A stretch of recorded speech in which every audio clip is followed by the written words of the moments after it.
Olá, tudo bem? Espero que todos estejam bem. Vamos para mais um dia de palavra com Deus aqui no nosso coração. Vamos lá? Abra a tua Bíblia em 1 Samuel, capítulo 4, versículo 19, que fala assim: A nora de Eli, a mulher de Finéias, estava grávida, e já quase na época de ter a criança. Quando ela soube que a arca de Deus havia sido tomada e que seu sogro e seu marido tinham morrido, começou a ter as dores do parto e deu à luz. Ela estava morrendo, mas as mulheres que a ajudaram disseram: Tenha coragem, você ganhou um filho. Ela não se interessou e não respondeu, mas deu ao menino o nome de Icapô, explicando: A glória saiu de Israel. Disse isso falando da tomada da arca de Deus e da morte do seu sogro e do seu marido. Ela disse: A glória saiu de Israel, pois a arca de Deus foi tomada pelos nossos inimigos. Somente até aqui. O que Deus quer que a gente entenda disso aqui? Aqui na história, o marido dessa moça, a Nora, não diz o nome dela aqui, ela teve o falecimento do marido, do Eli, que era o sacerdote, devido a uma desobediência dos filhos de Eli. Então Deus pesou a mão sobre os filhos de Eli, consequentemente o povo sofreu também. Ok?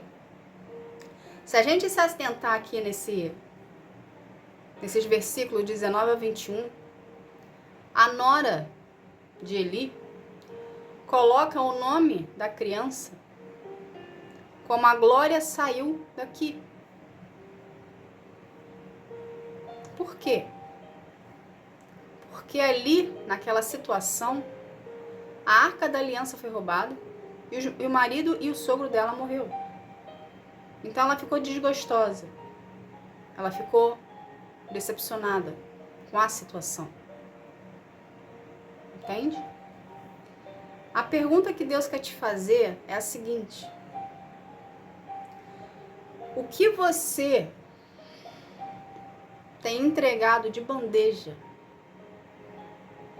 para o seu inimigo?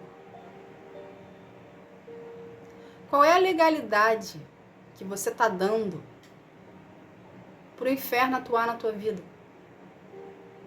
E você andar em concordância com ele?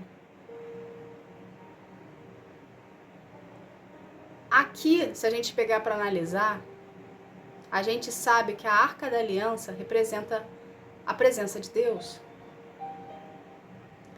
A gente aprende através da palavra, que a partir do momento que a gente reconhece Jesus como Filho, a gente abre uma porta e ele vem habitar dentro de nós e com ele vem o Espírito Santo.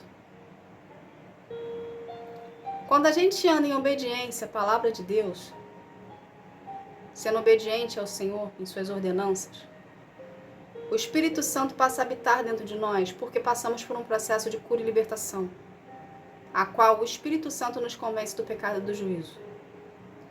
Porém, quando a gente começa a dar voz para a oposição na nossa vida, o Espírito Santo se afasta de nós. E aqui dentro fica oco. Entende?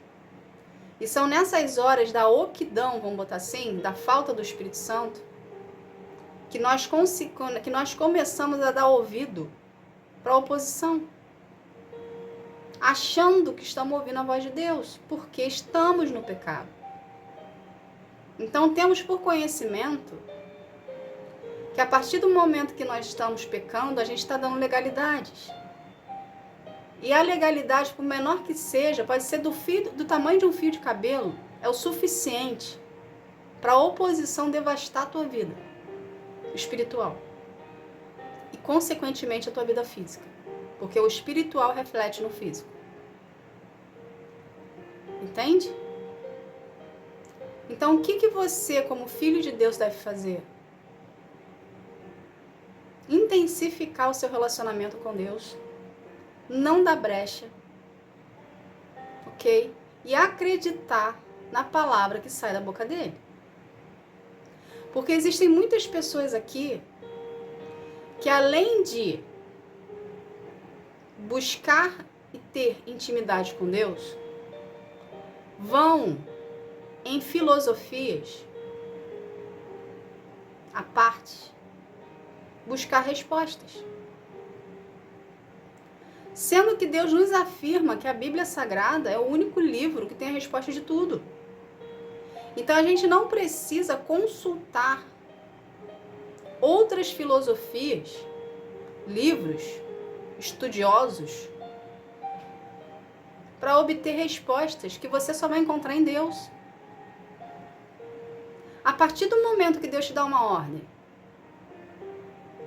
e você não obedece aquela ordem, e ainda vai buscar conhecimento em livros que contrariam a palavra de Deus,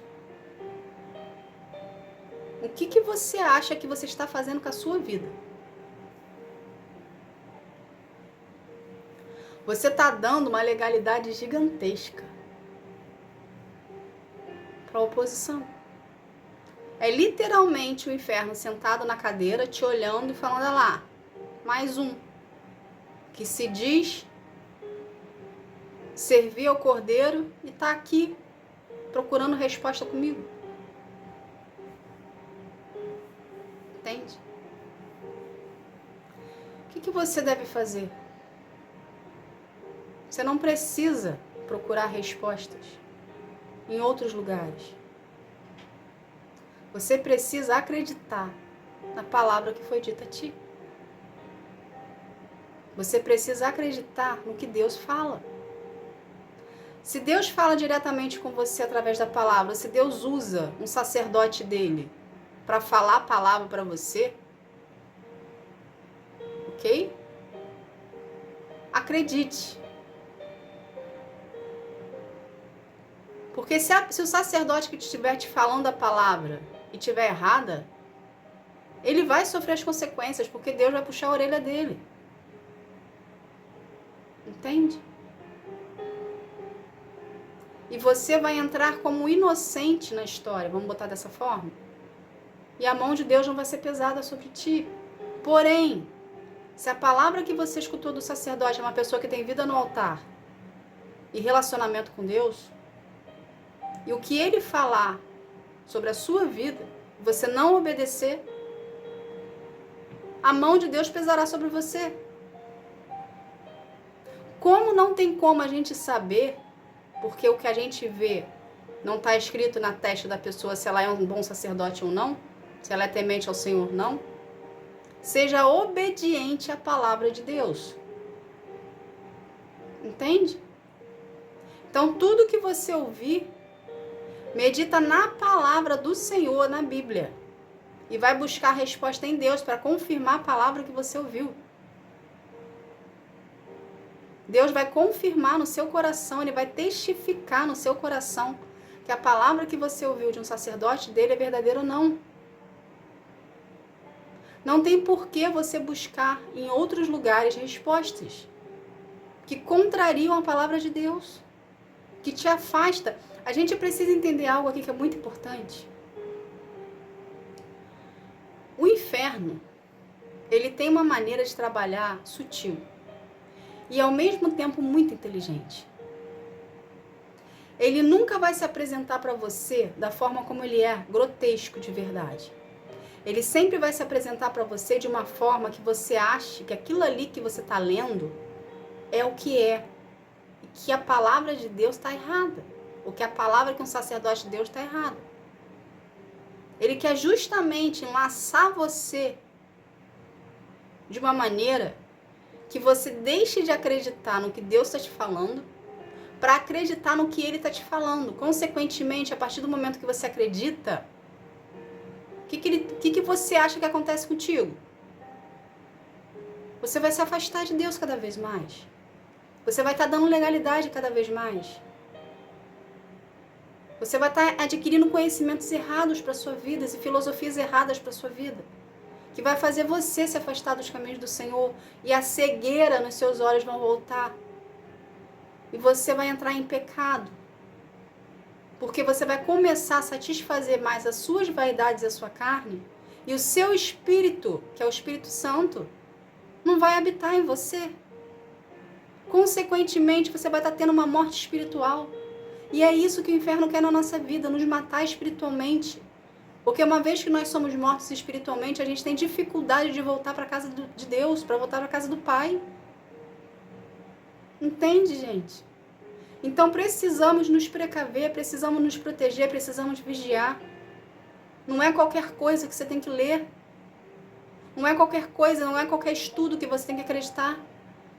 O estudo que você tem que ler e o que você tem que acreditar é na palavra que sai da boca de Deus. E a Bíblia é sagrada. A Bíblia, se você pegar para ler, tem todas as respostas que você precisa. Só que a gente precisa entender algo que é muito importante e fundamental. Você só vai conseguir entender o que a Bíblia te fala se você estiver no Espírito. Deus é Espírito.